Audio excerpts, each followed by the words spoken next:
I'm amazed at the number of requests I've received over the last couple of weeks for more commentaries. Was Poppin' Bro, Chris Ruler 105, and Hun 64597 were just 3 of the subscribers that made a request in the comments section of my last video. This is the second video I'm uploading playing with the Type 100 on Upheaval. I obviously get on a roll with this gun on this map. This is a tight game. Comes down to the very end. We ended up winning by only 6 points. If you pay close attention to the score, you'll see that the bottom 4 players on my team go combined 31 and 56, so they're obviously not very good. Zero Tolerance 77 has a classic opening sequence here. I hip shoot him twice in a row with the Type 100.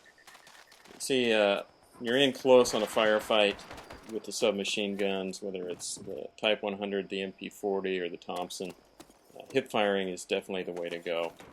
I've even had feedback and comments from people. Even if you're taking out guys with shotguns, other things, hip firing with the submachine gun is a very effective tactic. As I enter this house, I see a guy through the window, and this is a skill that's worth picking up, is that even when you've got a guy in your sights and you think he's about to leave, continue firing at him through the walls. Especially with a submachine gun, you've got enough ammo that chances are you'll take him out in the end.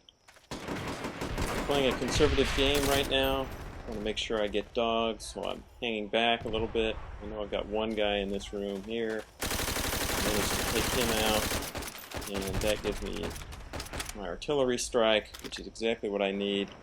And lucky for me, these guys are deciding to camp out in this house, hoping to snipe us over here.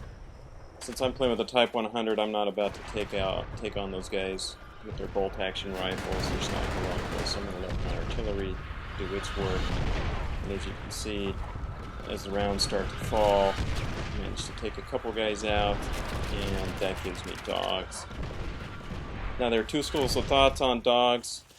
A lot of guys will recommend to keep your dogs until after you die, call them in to help you build a kill streak so that you can get dogs the second time around.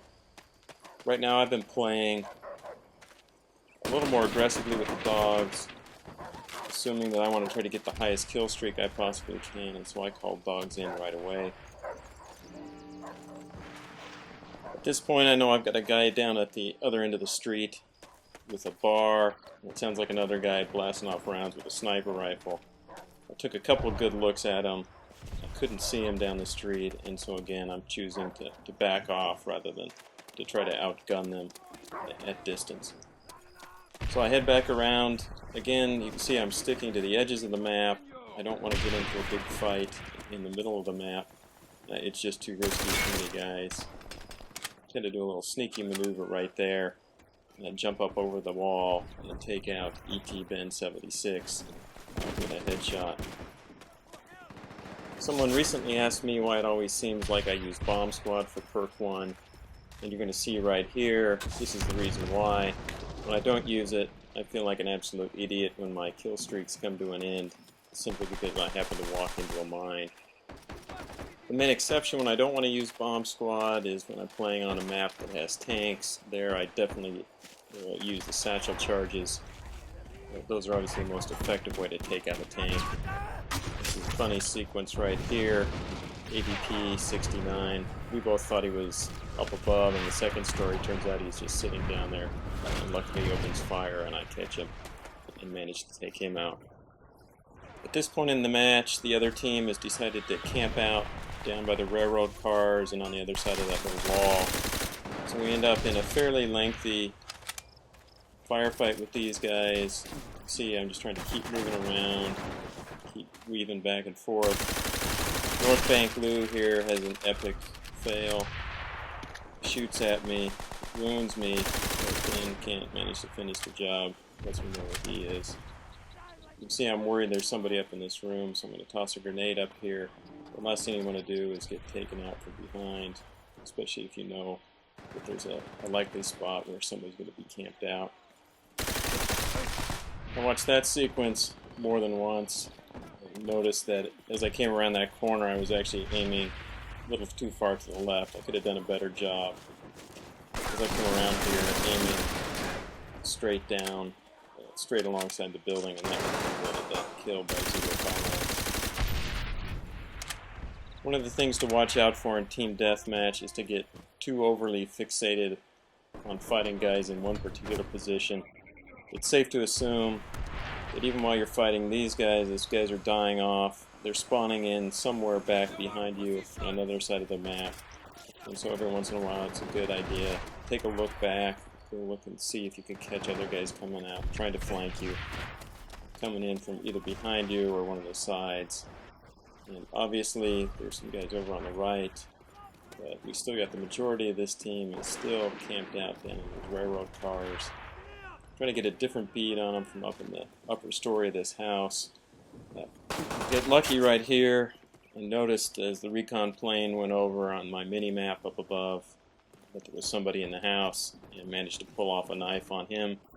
And we're going to see zero tolerance coming back in, and managed to knife him too. And thankfully that gives me 3 kills.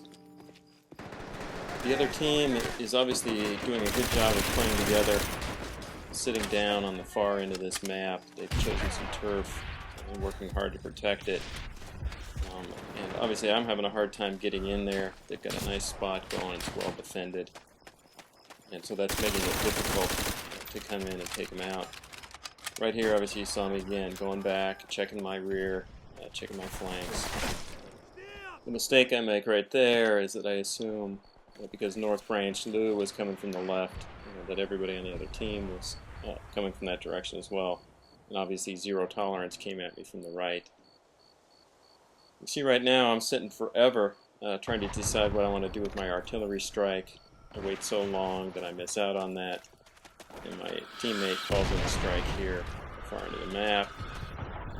One of the things I've begun to realize with artillery strikes is that if it's going to kill off anybody, it definitely pushes the spawn point for the other team to the other side of the map, or one of the other open areas. And so I tend to now head away from the artillery strike and head to the opposite side of the map, hoping to catch some kills from guys spawning in. As we get near the end of this match, you can see it's very close right now. Only 6 points separate us, so my goal is obviously to kill guys, but not to be killed myself.